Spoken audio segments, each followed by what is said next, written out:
particularly scathing survey regarding the West Vancouver Police Force, Mayor Michael Smith was urged to completely overhaul the force. It seems there's still an old boys club mentality about them, with harassment allegations up the wazoo.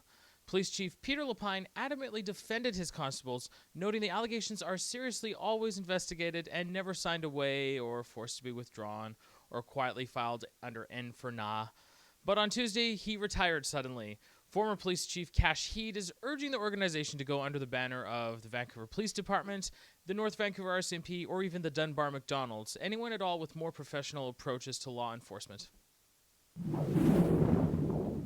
My poor old high school, Burnaby South, recently approached the surrounding community asking for assistance in feeding teens who come from low-income families.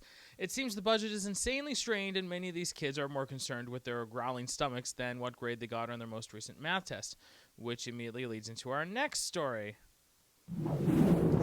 Finance Minister Mike Dion announced the BC Liberals' spanking new balanced budget for the province. As usual, the focus was on the liquid natural gas sector, but strangely enough, we won't really see any financial kickback for 5 more years, which I think is kind of amazingly stupid. So you guys set this whole thing up, but we'll see no real benefits before the next election. That's kind of scaring voters into voting you back in because, we don't want to change the horse midstream sort of thing. It's a tactic you guys have used before. Whatever. Anyways, I would like to point out that in another slap in the face for teachers and starving students, there is no budget increases to education, even though allegedly education is a top priority for this current provincial government. And I would like to point out that once again that increases to education invariably lead to lower poverty, lower crime, and engaged citizens.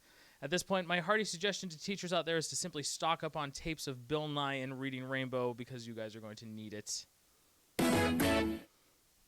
A curious increase in break-in and enterings in North Burnaby has residents worried. And furthermore, it seems most of the B&Es are occurring in homes that have security systems, and only high-end security systems. Maybe because they have more valuable things to steal? At any rate, Burnaby RCMP are encouraging the formation of a block watch program, and I'm encouraging criminals committing these crimes to form a Spectre-like organization and be all dignified about this with nice suits and awesome cars.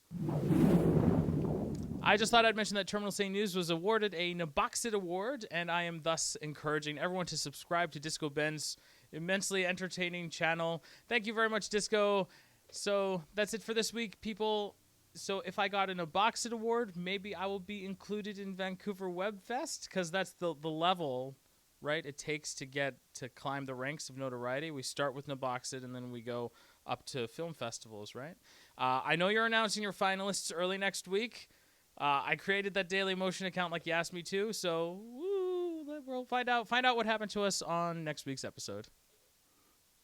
Wouldn't it be really awesome if real life worked like comic books? More home invasions? The door was wrenched from the frame with 6 points? This must be the work of Dr. Octopus.